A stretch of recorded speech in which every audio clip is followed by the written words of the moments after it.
We are coming to you live from the Kenyatta University Communication Center. Good evening and welcome to KUTV Primetime News. There's a third week of September as members of County Assembly continue to take oath of office countrywide and subsequently electing the speakers of the County Assembly. That and much more in our bulletin tonight. But before that, here are the highlights.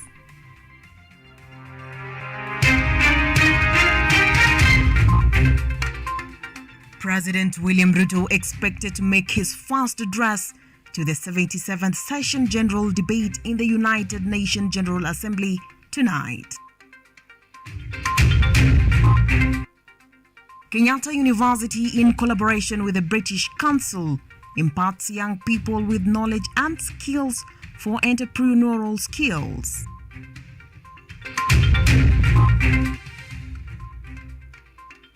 Ministry of Health issues an alert over the outbreak of Ebola virus in Uganda.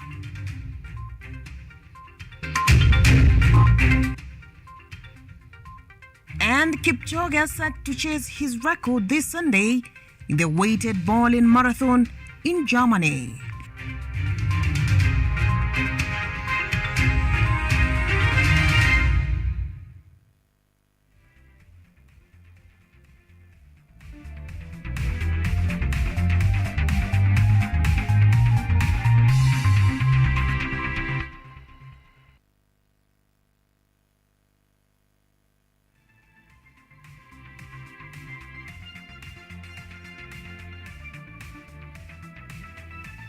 Welcome to the broadcast. I'm BENTURA and I'm in the company of Makrin Acheng.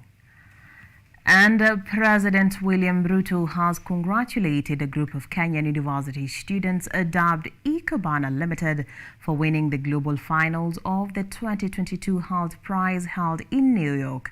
Using his Twitter handle, Ruto said congratulations to the Ikobana, a Kenyan social venture started by 4 university students that has just won the prestigious Health Prize and a cash award of $1 million. The prize is awarded to entrepreneurs who strive to tackle pressing global issues through innovation. The firm makes hygienic sanitary pads from banana fibers. This is the hustler spirit that we are keen to support. End of quote. The 4 students, Leno Kumondi, Kylie Muthoni, Dula Shilton, and Brian Dungu from St. Paul's University, competed in the global finals as Ikobana Limited and emerged top, beating 5 other teams.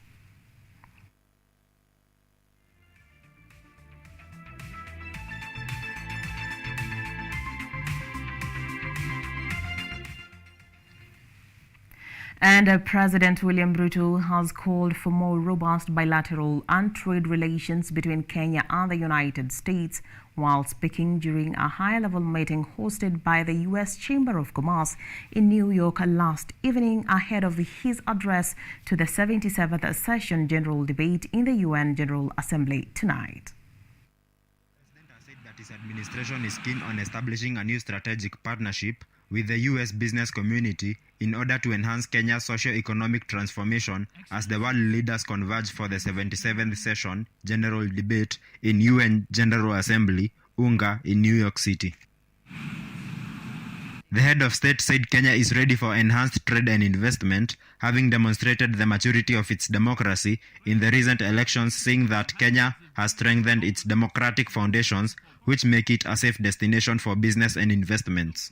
The meeting, being one of the many key events the president is attending during the UN General Assembly Week in New York, focused on how the business community in Kenya and the US can partner in supporting the government's development plan. To support just energy transitions. He also attended talks on fertilizer production and green energy to boost Kenya's agricultural sector, job creation and economic resilience before attending the Africa Investment Partnership Forum as a guest of honor where leaders from the private sector, representatives of the International Development Organization, and diplomats from across the globe were in attendance. For a global humanitarian appeal, President Ruto is scheduled to address the UN General Assembly today at about 9 p.m. Kenyan time. John Wahome reporting for KUTV. Well, and away from that, the manager of African Partnership and head of higher education in the British Council in Africa, Monica Belgastu, has said they are ready to launch creative projects for young people in an effort to bridge the gap of unemployment amongst young people in the country. These will be a plus as Kenyatta University, in collaboration with the North Umbria University, in their efforts of supporting students with the skills needed to create jobs. When students graduate from various universities and educational institutions in this country, the expectation of many is to find a job immediately that will enable them to support themselves in life. Contrary to that expectation, a large number of graduates remain unemployed. To solve this problem, Kenyatta University, in collaboration with the British Council in Africa and the Northumbria University, among other universities, has taken on the responsibility of impacting young people with the knowledge of resources that will enable them to create job opportunities as soon as they graduate from college. What we were trying to do through this broader program that expanded beyond Kenya was to go back to the relevance of higher education institutions in society. Where is the value addition, so that it enhances lives beyond just creating potential employees? How can we shift the student mindset from job seekers to job creators? We want to identify the youths to create a mindset change. Our main objective is to create a mindset change from employment seeking to starting, to thinking, starting, and doing business. Ms. Monica Belgastu, the manager of British Council in Africa and the head of higher education unit in the country, has pointed out that institutions and colleges that provide higher education should highlight the importance of giving students skills and creativity that will enable them to create jobs for themselves. To reclaim the important role that higher education institutions play as a key actor in innovation, in entrepreneurship, in ensuring that there continues to be relevance both to the research agenda but also to the broader job market. The project has taken root in 14 counties in the country, including Migori, Vihiga, Kisumu, and Kakamega counties. In her session with relevant stakeholders in this important sector to give young people strength, knowledge, and self-reliance in life after graduation from college, Ms. Monica is aware of the challenges that lie ahead of them.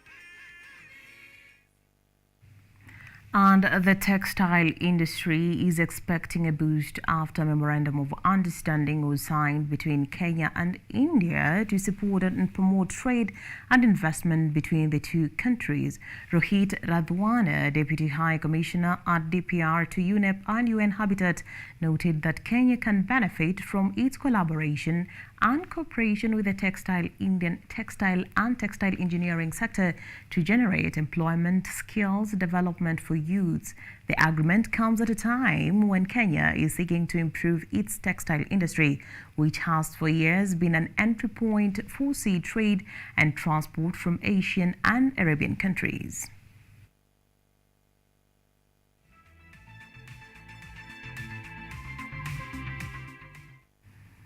And now on to health matters. Members of the public have been urged to be vigilant, especially in borders bordering Kenya and Uganda, after a resurgence of Ebola virus in central Uganda that has so far claimed the life of one person, with 6 suspected cases under investigation. Zipora Waruguru with the latest.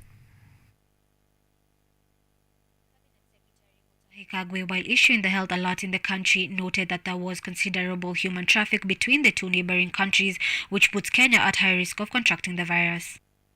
The CS has therefore called for screenings to be conducted, especially at the border, for high-risk populations, including truck drivers, travelers, and healthcare workers. He further urged counties to remain vigilant and enhance surveillance to support identification of symptoms of the virus, as well as sensitization of members of the community.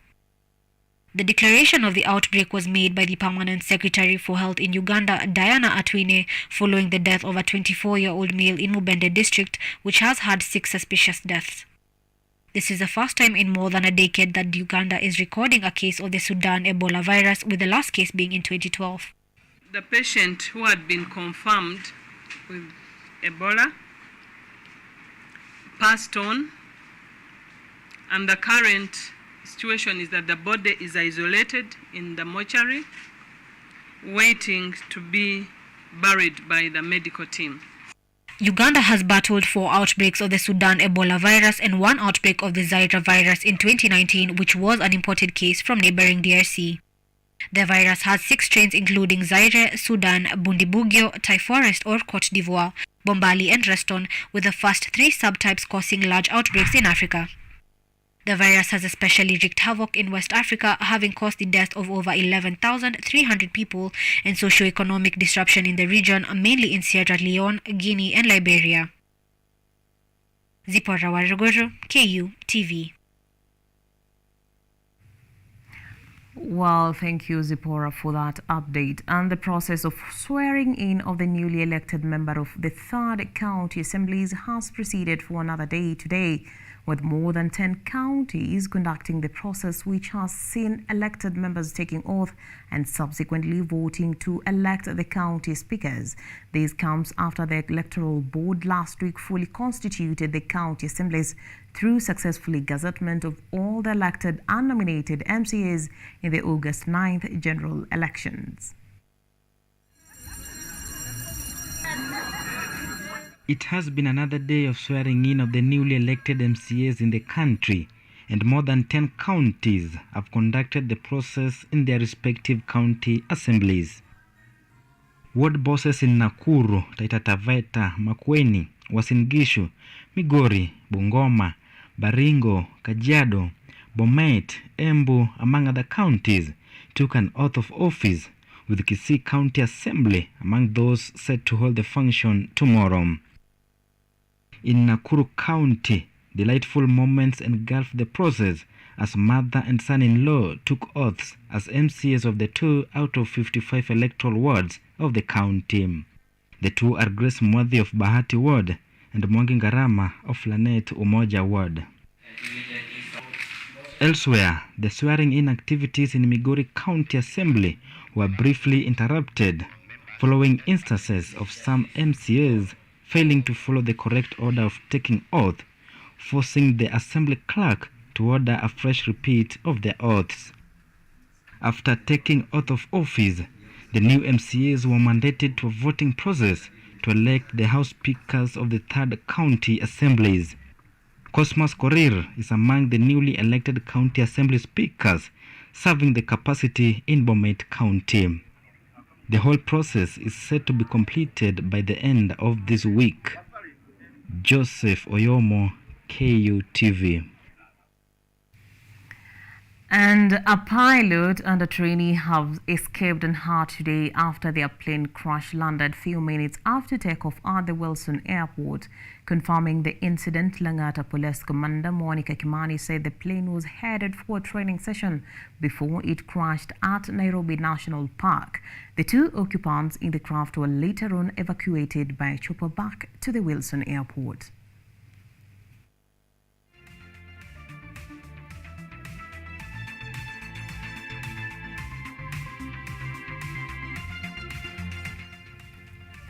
Well, with that story, we take a short commercial break here at KU TV. Remember to engage us on our social media pages at KUTV_Kenya. Stay tuned.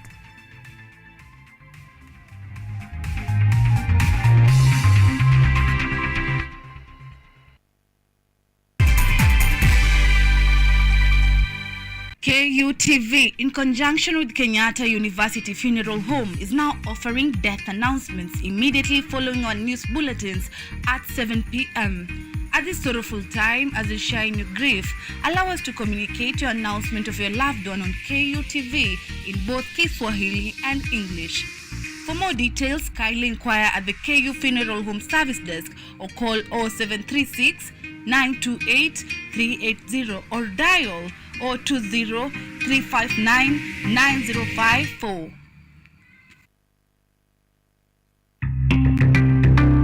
According to WHO, an infant should be exclusively breastfed for up to 6 months of age. This ensures that the infant gets adequate nutrients and also protects them from various illnesses. And that's going to be our topic today on Focus on Health. Breastfeeding is key, even to intelligence. We want to produce children who are also capable to perform well in school.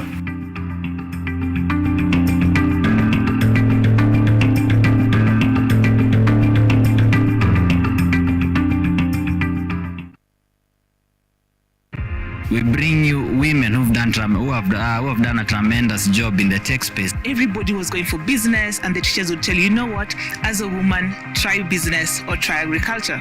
If you're a woman, follow your passion. Let passion be the drive for whatever it is that you're going to do. And remember, out here, people are here to support you.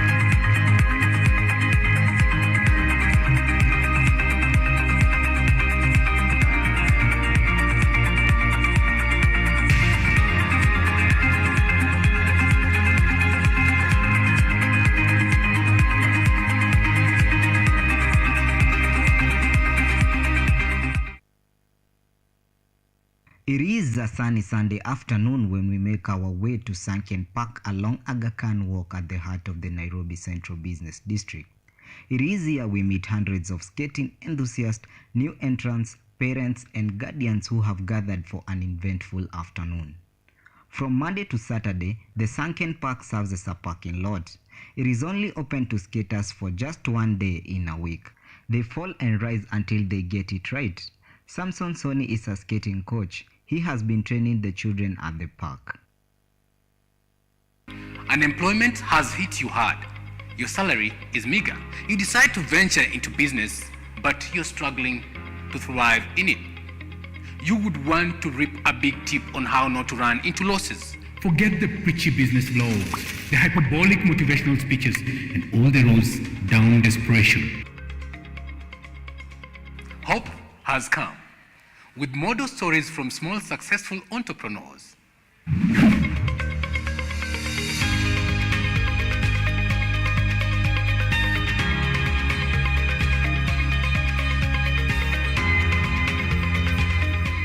We tell you these tales weekly on The Budding Entrepreneur.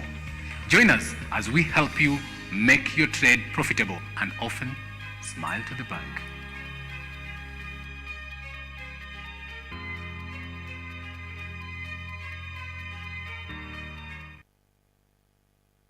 Driving and riding without incidences on the road is such an amazing experience. But do you know while many road traffic crashes are avoidable, human behavior continues to be the leading cause. Speeding, lane indiscipline, drunk driving, distracted driving, failure to wear a helmet, and failure to use available pedestrian ways have been flagged by NTSA as the fatal 6 behaviors likely to lead to a fatal crash and serious injuries. As part of the Usalama Barabarani campaign, we request all road users to prevent these fatal 6 behaviors for their own safety and that of others. When driving, ensure your speed is within the stipulated limits. The road ahead is clear before overtaking. Stick to your lane. Keep left unless carefully overtaking. You're well rested if driving on long distances, and you never drink and drive. Usalama Barabarani starts with you. Fika Salama. This message is brought to you by the National Transport and Safety Authority and the European Union.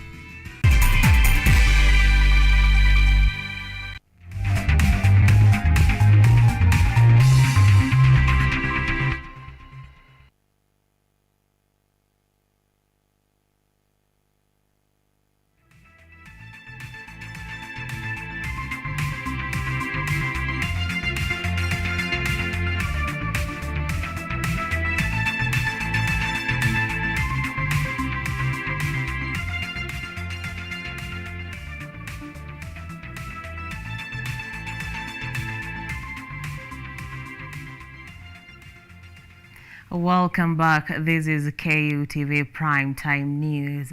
And the Ethics and Anti-Corruption Commission have arrested 3 people in Tana River County over 3.6 million shillings borehole drilling tender. The 3, Muhammad Gurashu, who's a Tana River County Chief Officer, Salim Juma Makorani, a technical manager at Tana Water and Sanitation Company, and Guillaume Madubi, the Director for Water at Tana River County Government, will be charged with an offence of abuse of office and a willful failure to comply with the laws relating to public procurement.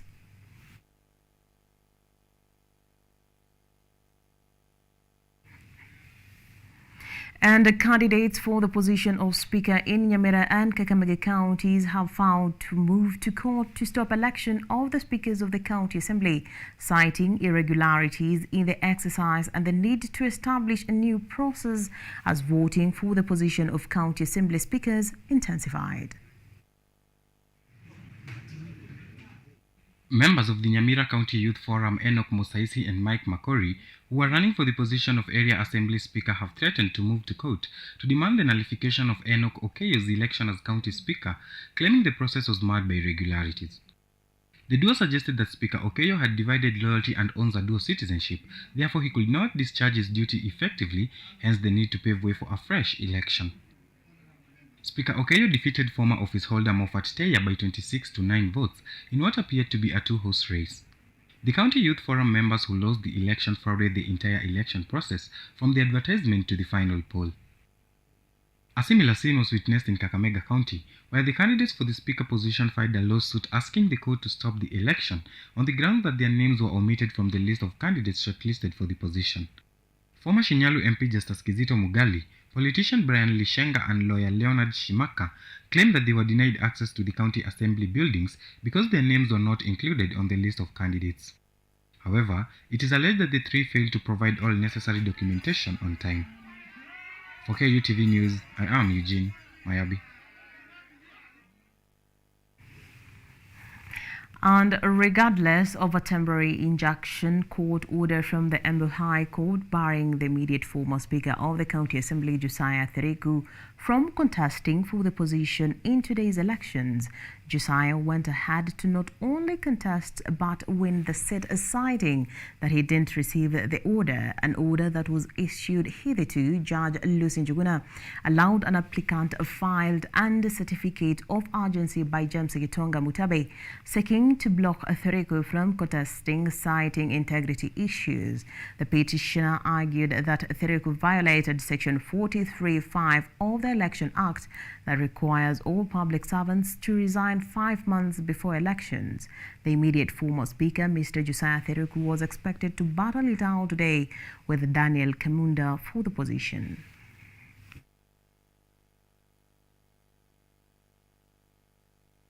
I want to confirm that no one has served us with the court order. I've confirmed with the clerk, I've confirmed with the legal director, I've confirmed with everyone here. No one has been served with the court order against anything that you've done today. Indeed, if we had received the court order, we would have abided the court with it. In case we are served with it, we shall abide by it. The two main coalitions, as me and Kenya Kwanza, to get me the leadership tomorrow, so that we constitute the 2 first basic committees that will facilitate the formation of other committees. I've also directed that you're going to sit tomorrow, Thursday at 2 p.m., so that we can begin the business of the House, and the rest we shall agree as we move on.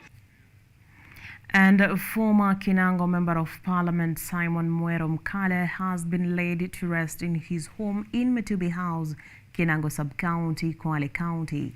Mkale died at the age of 74 years after battling with diabetes for years. He served in that political seat for that area from 1997 to 2002. The late Simeon Mwero Mkala was Kanu's chief whip in the 8th Parliament and is a prominent politician from the Moi era. Between July 1994 and January 1996, Mr. Mkala was the managing director of the Kenya Ports Authority. He studied at the University of Leeds as an undergraduate for the bachelor's degree in finance and a graduate student at the same university for a master's in business administration. He last participated in politics when he ran as Dr. Issa Chipera's running mate for a governor in Kwale position. In 2013, he ran for governor but lost. Kusema la kweli ni pigo kubwa sana kwa sababu marehemu alikuwa ni kama vile ndugu. Namjua mimi kwa miaka mingi sana toka akiwa port. na kulikuwa na wakati pia alitusaidia sana sisi kama wana ODM katika kipindi kile cha miaka 2017. Aliugua karibu miaka 3 iliyopita, japokuwa ilikuwa ugonjwa wake si mkubwa, lakini alikuwa na kitu kama stroke ambayo ilimkujia kwa sababu ya pressure na sukari. Akawa mgonjwa miaka hiyo, mara ugonjwa umezidi anapelekwa hospitali, lakini miezi 3-4 iliyopita ndio akawa amezidiwa. President William Ruto extended his condolences via former Kinango MP Mr. Tayari, and Azimio la Umoja One Kenya leader Raila Odinga sent them via Senator Juma. For KUTV, I am Susan Wayaki.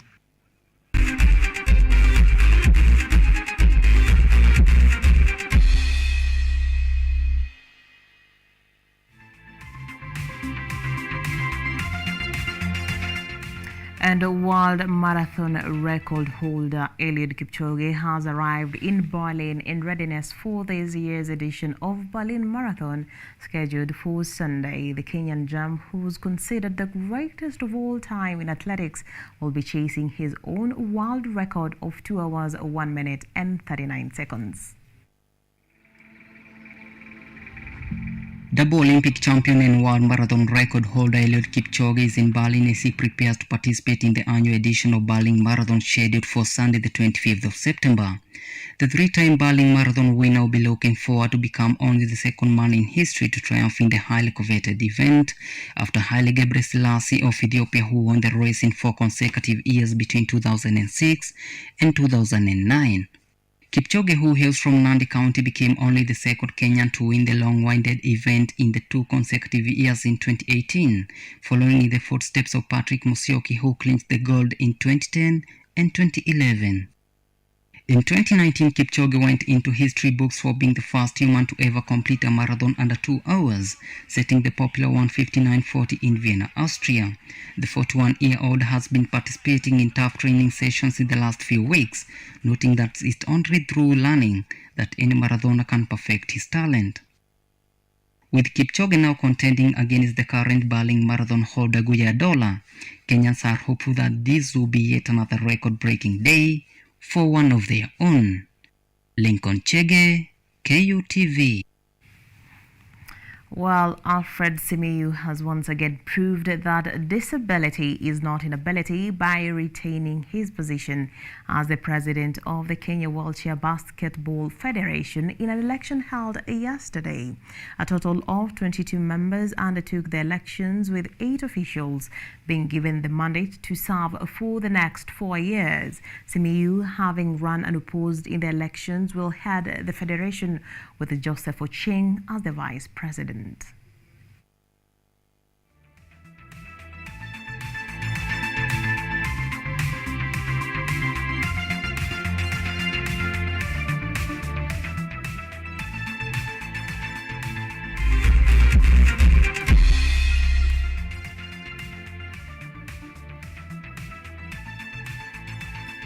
Well, that's all we had for you in tonight's bulletin, and thank you so much for giving us company here at KUTV Primetime News.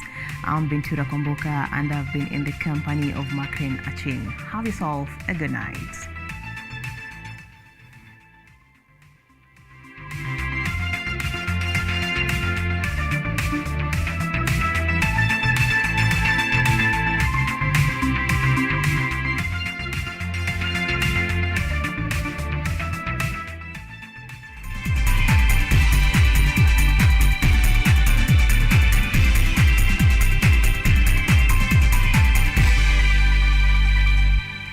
Driving and riding without incidences on the road is such an amazing experience. But do you know, while many road traffic crashes are avoidable, human behavior continues to be the leading cause. Speeding, lane indiscipline, drunk driving, distracted driving, failure to wear a helmet, and failure to use available pedestrian ways have been flagged by NTSA as the fatal 6 behaviors likely to lead to